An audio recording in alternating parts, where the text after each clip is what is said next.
YouTube channel mission government એક્ઝામની અંદર વિદ્યાર્થી મિત્રો આજના વિડીયોની અંદર હું તમારી સામે લઈને આવું છું શૈક્ષણિક ફિલસૂફી અને મનોવિજ્ઞાનને લગતા ખૂબ જ મહત્વના 100 MCQ પ્રશ્નો. આ પ્રશ્નો છે તમને આવનારી જે ટાટની પરીક્ષા છે તેની અંદર ખૂબ જ ઉપયોગી રહેશે. તો શરૂ કરીએ આજનો વિડીયો. આજનો પ્રથમ પ્રશ્ન,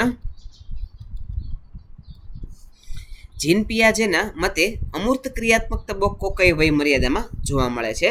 તો જવાબ આવશે ઓપ્શન ડી 12 વર્ષથી ઉપર. પ્રશ્ન નંબર 2, બુદ્ધિનો દ્વિઘટક સિદ્ધાંત કોણે આપેલો હતો? તો જવાબ આવશે ઓપ્શન બી સ્પિયરમેને. પ્રશ્ન નંબર 3, એરિક એરિક્સનના મનોસામાજિક વિકાસના સિદ્ધાંત મુજબ સ્વાયત્તતા વિરુદ્ધ શરમ કયા તબક્કાની લાક્ષણિકતા છે? તો જવાબ આવશે ઓપ્શન બી પ્રારંભિક બાળપણ. પ્રશ્ન નંબર 4, આલ્બર્ટ બાંડુરાનો સામાજિક અધ્યયન સિદ્ધાંત મુખ્યત્વે શેના પર ભાર મૂકે છે? તો જવાબ આવશે ઓપ્શન સી અવલોકન અને અનુકરણ. પ્રશ્ન નંબર 5, બુદ્ધિઆંક શોધવાના સૂત્રમાં MA નો અર્થ શું થાય છે? તો જવાબ આવશે ઓપ્શન બી મેન્ટલ એજ. પ્રશ્ન નંબર 6, ગાર્ડનરના બહુવિધ બુદ્ધિના સિદ્ધાંતમાં નીચેનામાંથી કયા પ્રકારનો સમાવેશ થતો નથી? તો જવાબ આવશે ઓપ્શન સી સ્ફટિકમય બુદ્ધિ. પ્રશ્ન નંબર 7, કઈ શિક્ષણ પદ્ધતિમાં વિદ્યાર્થીઓને નાના સોપાનોમાં વિભાજિત માહિતી આપવામાં આવે છે? તો જવાબ આવશે ઓપ્શન બી અભિક્રમિત અધ્યયનમાં. પ્રશ્ન નંબર 8, શિક્ષણમાં પ્રેરણાને કયા પ્રકારનું ચક્ર ગણવામાં આવે છે? તો જવાબ આવશે ઓપ્શન બી ચક્રીય પ્રક્રિયા. પ્રશ્ન નંબર 9, કોહલરના મતે આંતરસૂઝ દ્વારા અધ્યયન કરવા માટે કયું તત્વ અનિવાર્ય છે? તો જવાબ આવશે ઓપ્શન બી સમગ્ર પરિસ્થિતિનું પ્રત્યક્ષીકરણ. પ્રશ્ન નંબર 10, બાળકના સામાજિકીકરણમાં સૌથી પહેલું અને મહત્વનું જૂથ કયું છે? તો જવાબ આવશે ઓપ્શન સી કુટુંબ. પ્રશ્ન નંબર 11, પાવલોવના શાસ્ત્રીય અભિસંધાન પ્રયોગમાં ઘંટડીનો અવાજ એ શું છે? તો જવાબ આવશે ઓપ્શન બી અભિસંધિત ઉદ્દીપક. પ્રશ્ન નંબર 12, થોર્નડાઇકે તેના અધ્યયનના પ્રયોગો કયા પ્રાણી પર કર્યા હતા? તો જવાબ આવશે ઓપ્શન સી બિલાડી પર. પ્રશ્ન નંબર 13, કારક અભિસંધાનના પ્રણેતા કોણ છે? તો જવાબ આવશે ઓપ્શન બી BF સ્કિનર. પ્રશ્ન નંબર 14, શિક્ષણની પ્રક્રિયામાં ત્રિધ્રુવી પ્રક્રિયાનો ખ્યાલ કોણે આપ્યો? તો જવાબ આવશે ઓપ્શન બી જ્હોન ડ્યુઈ. પ્રશ્ન નંબર 15, બાળક એ એક પુસ્તક છે જેનો શિક્ષકે પાને પાને અભ્યાસ કરવાનો છે. આ વિધાન કોનું છે? તો જવાબ આવશે ઓપ્શન એ આ વાક્ય છે તે રૂસો દ્વારા આપવામાં આવેલું છે. પ્રશ્ન નંબર 16, બુદ્ધિ કસોટીના પિતા તરીકે કોને ઓળખવામાં આવે છે? તો જવાબ આવશે બુદ્ધિ કસોટીના પિતા તરીકે આલ્ફ્રેડ બીને છે તેને ઓળખવામાં આવે છે. પ્રશ્ન નંબર 17, વ્યક્તિના આંતરિક વર્તનને જાણવા માટે કઈ પદ્ધતિ શ્રેષ્ઠ છે? તો જવાબ આવશે ઓપ્શન એ વ્યક્તિના આંતરિક વર્તનને જાણવા માટે આંતરનિરીક્ષણ પદ્ધતિ શ્રેષ્ઠ છે. પ્રશ્ન નંબર 18, કેળવણી એટલે માનવની શક્તિઓનું પ્રગટીકરણ. આ વ્યાખ્યા કોણે આપેલી છે? તો જવાબ આવશે ઓપ્શન સી આ વ્યાખ્યા સ્વામી વિવેકાનંદ દ્વારા આપવામાં આવેલી છે. પ્રશ્ન નંબર 19, વર્ગ વ્યવહારમાં ફ્લેન્ડર્સ ઇન્ટરેક્શન એનાલિસિસમાં કુલ કેટલા ઘટકો હોય છે? તો જવાબ આવશે FLA ની અંદર મુખ્ય 10 ઘટકો હોય છે. જવાબ આવશે ઓપ્શન બી. પ્રશ્ન નંબર 20, જ્યારે પૂર્વ જ્ઞાન નવા જ્ઞાનને શીખવામાં અવરોધરૂપ બને ત્યારે તેને શું કહે છે? તો જવાબ આવશે ઓપ્શન બી નકારાત્મક સંક્રમણ. પ્રશ્ન નંબર 21, સ્મૃતિના 3 તબક્કાઓનો સાચો ક્રમ કયો છે? તો જવાબ આવશે ઓપ્શન એ સંકેતાકન, સંગ્રહન અને પુનઃપ્રાપ્તિ. પ્રશ્ન નંબર 22, પ્રોજેક્ટ પદ્ધતિના જનક કોણ ગણાય છે? તો જવાબ આવશે ઓપ્શન બી કિલપેટ્રિક. પ્રશ્ન નંબર 23, મનોવિજ્ઞાનની સૌપ્રથમ પ્રયોગશાળા કોણે સ્થાપી હતી? તો જવાબ આવશે ઓપ્શન સી વિલિયમ વૂટે.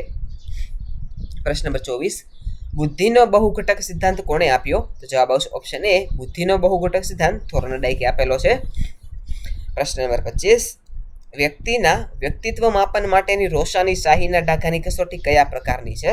તો જવાબ આવશે ઓપ્શન બી તે પ્રક્ષેપણ પ્રયુક્તિ પ્રકારની કસોટી છે. પ્રશ્ન નંબર 26, અધ્યયન એટલે શું? તો જવાબ આવશે ઓપ્શન સી અનુભવ દ્વારા વર્તનમાં થતું પરિવર્તન એટલે અધ્યયન. પ્રશ્ન નંબર 27, માઇક્રો ટીચિંગની શરૂઆત કઈ યુનિવર્સિટીમાં થઈ હતી? તો જવાબ આવશે ઓપ્શન સી, સ્ટેનફોર્ડ યુનિવર્સિટીમાં થયેલી હતી. પ્રશ્ન નંબર 28, બાળકોને કઈ ઉંમરે સામાન્ય રીતે બે શબ્દોના વાક્યો બોલતા શીખે છે? તો જવાબ આવશે ઓપ્શન સી, 18 થી 24 મહિના દરમિયાન તે બે શબ્દોના વાક્યો બોલતા શીખે છે. પ્રશ્ન નંબર 29, મનોવિજ્ઞાન એ વર્તનનું વિજ્ઞાન છે. આ વ્યાખ્યા કોણે આપી છે? તો જવાબ આવશે આ વ્યાખ્યા છે તે જેબી વોટસન દ્વારા આપવામાં આવેલી છે. જવાબ રહેશે ઓપ્શન બી. પ્રશ્ન નંબર 30, કઈ પદ્ધતિને શોધક પદ્ધતિ તરીકે ઓળખવામાં આવે છે? તો જવાબ આવશે ઓપ્શન બી, હ્યુરિસ્ટિક પદ્ધતિ છે તેને શોધક પદ્ધતિ પણ કહે છે. પ્રશ્ન નંબર 31, બાલવાડીના પ્રણેતા કોણ હતા? તો જવાબ આવશે ઓપ્શન બી, ફ્રોબેલ. પ્રશ્ન નંબર 32, શિક્ષણમાં ગીજુભાઈ બધેકાનું મુખ્ય પ્રદાન કયું છે? તો જવાબ આવશે ઓપ્શન એ, બાળ કેળવણી. પ્રશ્ન નંબર 33, આઈક્યુ શબ્દનો સૌપ્રથમ પ્રયોગ કોણે કર્યો હતો? તો જવાબ આવશે ઓપ્શન એ, વિલિયમ સ્ટેલર. પ્રશ્ન નંબર 34, નીચેનામાંથી કયું પરિબળ બુદ્ધિને અસર કરતું નથી? તો જવાબ આવશે ઓપ્શન ડી, ઊંચાઈ.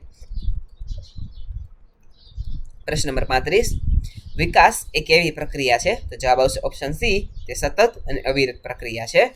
પ્રશ્ન નંબર 36, દમન એ કયા પ્રકારની બચાવ પ્રયુક્તિ છે? તો જવાબ આવશે ઓપ્શન એ, નકારાત્મક પ્રયુક્તિ. પ્રશ્ન નંબર 37, વિદ્યાર્થીના નબળા પાસાઓ જાણવા માટે કઈ કસોટી લેવામાં આવે છે? તો જવાબ આવશે ઓપ્શન બી, નિદાન કસોટી. પ્રશ્ન નંબર 38, વ્યક્તિત્વ શબ્દ કયા લેટિન શબ્દ પરથી ઉતરી આવ્યો છે? તો જવાબ આવશે ઓપ્શન સી, પર્સોના પરથી ઉતરી આવ્યો છે. પ્રશ્ન નંબર 39, અભિપ્રેરણાનો દ્વિઘટક સિદ્ધાંત કોણે આપ્યો છે? તો જવાબ આવશે અભિપ્રેરણાનો દ્વિઘટક સિદ્ધાંત હર્ઝબર્ગે આપેલો છે. પ્રશ્ન નંબર 40, અધ્યયન સંક્રમણના સમાન તત્વનો સિદ્ધાંત કોણે આપ્યો છે? તો જવાબ આવશે ઓપ્શન એ, થોર્નડાઇકે આપેલો છે. પ્રશ્ન નંબર 41, મૂર્ત ક્રિયાત્મક તબક્કો 7 થી 11 વર્ષ દરમિયાન આવે છે. બાળકમાં કઈ ક્ષમતા આવે છે? તો જવાબ આવશે ઓપ્શન સી, પદાર્થોનું વર્ગીકરણ કરવું. પ્રશ્ન નંબર 42, સ્વવાસ્તવિકીકરણનો ખ્યાલ કોણે આપ્યો? તો જવાબ આવશે ઓપ્શન બી, માસ્લોએ. પ્રશ્ન નંબર 43, જે વિદ્યાર્થીઓની બુદ્ધિ ક્ષમતા સરેરાશ કરતાં ઓછી હોય તેને શું કહે છે? તો જવાબ આવશે ઓપ્શન સી, મંદબુદ્ધિ કહે છે. પ્રશ્ન નંબર 44, રસ એ કેવી પ્રવૃત્તિ છે? તો જવાબ આવશે ઓપ્શન એ, રસ એ માનસિક પ્રવૃત્તિ છે. પ્રશ્ન નંબર 45, શિક્ષક માટે વર્ગખંડમાં સૌથી મહત્વનું શું છે? તો જવાબ આવશે ઓપ્શન સી, અસરકારક પ્રત્યાયન. પ્રશ્ન નંબર 46, અધ્યયન પર સૌથી વધુ અસર કરતું આંતરિક પરિબળ કયું છે? તો જવાબ આવશે ઓપ્શન સી, જિજ્ઞાસા એ સૌથી વધુ અસર કરતું આંતરિક પરિબળ છે. પ્રશ્ન નંબર 47, ગિલફર્ડના બુદ્ધિના મોડેલમાં કુલ કેટલા કોષો હોય છે? તો જવાબ આવશે ઓપ્શન સી, 180 કોષો છે તે ગિલફર્ડના બુદ્ધિના મોડેલમાં હોય છે. પ્રશ્ન નંબર 48, શિક્ષણ એ જીવનની તૈયારી નથી પણ જીવન પોતે જ છે. આ વિધાન કોનું છે? તો જવાબ આવશે ઓપ્શન બી, આ વિધાન છે તે જ્હોન ડ્યુઈ દ્વારા આપવામાં આવેલું છે. પ્રશ્ન નંબર 49, કઈ ઉંમરે બાળક અહમ કેન્દ્રી હોય છે? તો જવાબ આવશે ઓપ્શન બી, 2 થી 7 વર્ષ દરમિયાન. પ્રશ્ન નંબર 50, મનોવિજ્ઞાનની કઈ શાખા શિક્ષણની પ્રક્રિયા સાથે સંકળાયેલી છે? તો જવાબ આવશે ઓપ્શન બી, શૈક્ષણિક મનોવિજ્ઞાન. પ્રશ્ન નંબર 51, સૃજનાત્મકતા કયા પ્રકારની વિચારણા મુખ્ય હોય છે? તો સર્જનાત્મકતામાં એ ઓપ્શન બી, બહુવિધ પ્રકારની વિચારણા મુખ્ય હોય છે. પ્રશ્ન નંબર 52, વ્યક્તિત્વ માપનની મૂલ્યાંકન પદ્ધતિ કયા પ્રકારની છે? તો જવાબ આવશે ઓપ્શન સી, વ્યક્તિલક્ષી. પ્રશ્ન નંબર 53, પ્રબલનના કેટલા પ્રકાર છે? તો જવાબ આવશે ઓપ્શન બી, 2. પ્રશ્ન નંબર 54, કયા મનોવૈજ્ઞાનિકે નૈતિક વિકાસનો સિદ્ધાંત આપ્યો છે? તો જવાબ આવશે ઓપ્શન બી, કોહલબર્ગે. પ્રશ્ન નંબર 55, સ્કીમા એટલે શું? તો જવાબ આવશે ઓપ્શન એ, જ્ઞાનનું માનસિક માળખું. પ્રશ્ન નંબર 56, પ્રશ્નોત્તરી પદ્ધતિના જનક કોણ છે? તો જવાબ આવશે ઓપ્શન બી, સોક્રેટિસ. પ્રશ્ન નંબર 57, બાળકના વિકાસને અસર કરતું પર્યાવરણ કેવું પરિબળ છે? તો જવાબ આવશે ઓપ્શન બી, પરિવર્તનશીલ. પ્રશ્ન નંબર 58, થોર્નડાઇકના અધ્યયનના નિયમોમાં કયા નિયમનો સમાવેશ થતો નથી? તો જવાબ આવશે ઓપ્શન બી, આંતરસૂઝનો નિયમ. પ્રશ્ન નંબર 59, શિક્ષણ એટલે બાળકમાં રહેલી શક્તિઓનું બાહ્ય પ્રગટીકરણ આવું કોણે કહેલું છે? તો જવાબ આવશે ઓપ્શન બી, ફ્રોબેલ. પ્રશ્ન નંબર 60, ડિસ્ક્લેસિયા કઈ ખામી સાથે જોડાયેલ છે? તો જવાબ આવશે ઓપ્શન સી, વાંચન સાથે. પ્રશ્ન નંબર 61, વિસ્મૃતિના કારણોમાં નીચેનામાંથી કયું નથી? તો જવાબ આવશે ઓપ્શન ડી, પુનરાવર્તન. પ્રશ્ન નંબર 62 અધ્યયન વક્રમાં પઠાર શું દર્શાવે છે? તો જવાબ આવશે ઓપ્શન સી પ્રગતિનો અટકાવ. પ્રશ્ન નંબર 63 સીસીટીવી કેમેરા દ્વારા વર્ગખંડનું અવલોકન એ કયા પ્રકારનું નિરીક્ષણ છે? તો જવાબ આવશે ઓપ્શન બી અસહભાગી. પ્રશ્ન નંબર 64 આંતરરાષ્ટ્રીય સમજ કેળવવી એ શિક્ષણનો કેવો હેતુ છે? તો જવાબ આવશે ઓપ્શન બી સામાજિક અથવા તો વૈશ્વિક. પ્રશ્ન નંબર 65 એડલરના મતે વ્યક્તિત્વના વિકાસમાં કઈ ભાવના મહત્વની છે? તો જવાબ આવશે ઓપ્શન બી લઘુતા ગ્રંથિ. પ્રશ્ન નંબર 66 કાર્લ રોજર્સ કયા સંપ્રદાયના મનોવૈજ્ઞાનિક હતા? તો જવાબ આવશે ઓપ્શન સી માનવતાવાદ. પ્રશ્ન નંબર 67 કયા પ્રકારના શિક્ષણમાં વિદ્યાર્થી પોતાની ગતિએ શીખી શકે છે? તો જવાબ આવશે ઓપ્શન એ અભિક્રમિત અધ્યયનમાં. પ્રશ્ન નંબર 68 મનોવિશ્લેષણવાદના પિતા કોણ છે? તો જવાબ આવશે ઓપ્શન સી સિગમન્ડ ફ્રોઇડ. પ્રશ્ન નંબર 69 ફ્રોઇડના મતે વ્યક્તિત્વના 3 અંગો કયા છે? તો જવાબ આવશે ઓપ્શન એ આઈડી, ઈગો અને સુપર ઈગો. પ્રશ્ન નંબર 70 ટાટ કોણે વિકસાવી હતી? તો જવાબ આવશે ઓપ્શન બી મરે અને મોર્ગને. પ્રશ્ન નંબર 71 અધ્યયનનો ક્ષેત્ર સિદ્ધાંત કોણે આપ્યો? તો જવાબ આવશે ઓપ્શન એ કુર્ટ લેવિને. પ્રશ્ન નંબર 72 ટોલમેનના સિદ્ધાંતને કયા નામે ઓળખવામાં આવે છે? તો જવાબ આવશે ઓપ્શન એ ચિહ્ન અધ્યયનના નામે. પ્રશ્ન નંબર 73 વ્યક્તિગત તફાવતનું જ્ઞાન શિક્ષકને શા માટે જરૂરી છે? તો જવાબ આવશે ઓપ્શન સી અસરકારક શિક્ષણ આયોજનની માટે. પ્રશ્ન નંબર 74 મનોવિજ્ઞાનનો કયો સંપ્રદાય ઉદ્દીપક પ્રતિચાર પર ભાર મૂકે છે? તો જવાબ આવશે ઓપ્શન બી વર્તનવાદ. પ્રશ્ન નંબર 75 સ્કિનર દ્વારા કયા પક્ષી પર પ્રયોગ કરવામાં આવ્યો હતો? તો જવાબ આવશે ઓપ્શન સી કબૂતર પર. પ્રશ્ન નંબર 76 રમત એ બાળકની કેવી પ્રવૃત્તિ છે? તો જવાબ આવશે ઓપ્શન એ સ્વાભાવિક પ્રવૃત્તિ છે. પ્રશ્ન નંબર 77 ધ્યાન એ કેવું છે? તો જવાબ આવશે ઓપ્શન બી ચંચળ છે. પ્રશ્ન નંબર 78 બુદ્ધિ એ અમૂર્ત વિચાર કરવાની શક્તિ છે. આ વ્યાખ્યા કોણે આપેલી છે? તો જવાબ આવશે ઓપ્શન એ ટર્મને. પ્રશ્ન નંબર 79 સર્જનાત્મક બાળકની લાક્ષણિકતા કઈ છે? તો જવાબ આવશે ઓપ્શન સી જિજ્ઞાસુ. પ્રશ્ન નંબર 80 શૈક્ષણિક ટેકનોલોજીનો ઉપયોગ શા માટે કરવામાં આવે છે? તો જવાબ આવશે ઓપ્શન બી શિક્ષણને અસરકારક બનાવવા માટે. પ્રશ્ન નંબર 81 અધ્યયન એટલે અનુભવ અને મહાવરાને કારણે વર્તનમાં થતા ફેરફાર આવું કોણે કહ્યું છે? તો જવાબ આવશે ઓપ્શન સી ગેટ્સ દ્વારા કહેવામાં આવેલું છે. પ્રશ્ન નંબર 82 નીચેનામાંથી કયું નકારાત્મક પ્રબલનનું ઉદાહરણ છે? તો જવાબ આવશે ઓપ્શન સી સજા અથવા તો કઠોર અવાજને ટાળવું. પ્રશ્ન નંબર 83 પૂર્વ પ્રત્યક્ષીકરણના તબક્કામાં બાળક કઈ ઉંમરે હોય છે? તો જવાબ આવશે ઓપ્શન બી 2 થી 7 વર્ષ દરમિયાન.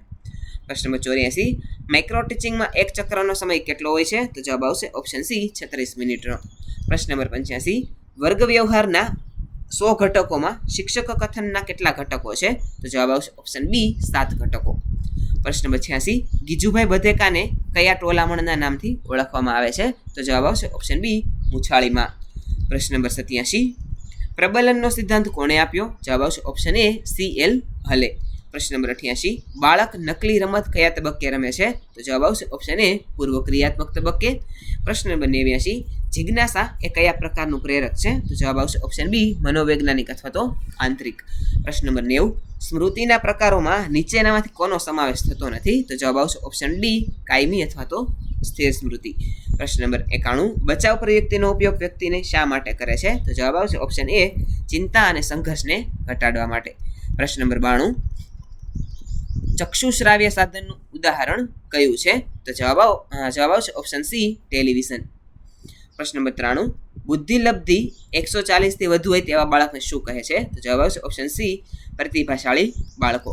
પ્રશ્ન નંબર 94 કિશોરાવસ્થાને તોફાન અને દબાણનો કાળ કોણે કહ્યો છે? તો જવાબ આવશે ઓપ્શન એ સ્ટેનલી હોલ્ડે. પ્રશ્ન નંબર 95 શિક્ષણના 3 આરમાં કોનો સમાવેશ થતો નથી? તો જવાબ આવશે ઓપ્શન ડી રિક્રિએશન. પ્રશ્ન નંબર 96 વર્ગખંડ એ કેવો સમાજ છે? તો જવાબ આવશે ઓપ્શન સી તે લઘુ સમાજ છે. પ્રશ્ન નંબર 97 આગમન પદ્ધતિ એટલે શું? તો જવાબ આવશે ઓપ્શન એ ઉદાહરણથી નિયમ તરફ જવું. પ્રશ્ન નંબર 98 NCERTનું વડું મથક ક્યાં આવેલું છે? તો જવાબ આવશે ઓપ્શન સી નવી દિલ્હી ખાતે. પ્રશ્ન નંબર 99 વ્યક્તિત્વને અસર કરતો સૌથી પ્રબળ વારસો કયો છે? તો જવાબ આવશે ઓપ્શન એ જૈવિક વારસો. પ્રશ્ન નંબર 100 શિક્ષણ એ આજીવન ચાલતી પ્રક્રિયા છે. આ વિધાન કોનું છે? તો જવાબ આવશે ઓપ્શન એ આ વિધાન છે તે સત્ય વિધાન છે. વિદ્યાર્થી મિત્રો આ હતું આજની મનોવિજ્ઞાનને લગતું અને શૈક્ષણિક ફિલોસોફીને લગતું આપણું પ્રશ્નપત્ર. આની અંદર મુખ્ય 100 પ્રશ્નો છે તે કવર કરવામાં આવેલા હતા. વિદ્યાર્થી મિત્રો, જો તમે ચેનલની અંદર નવા હોય તો ચેનલ લાઇક, શેર અને સબસ્ક્રાઇબ કરવાનું ના ભૂલતા. આવા જ એક અન્ય વિડીયો સાથે આવતીકાલે ફરીથી મળીશું. Thanks for watching.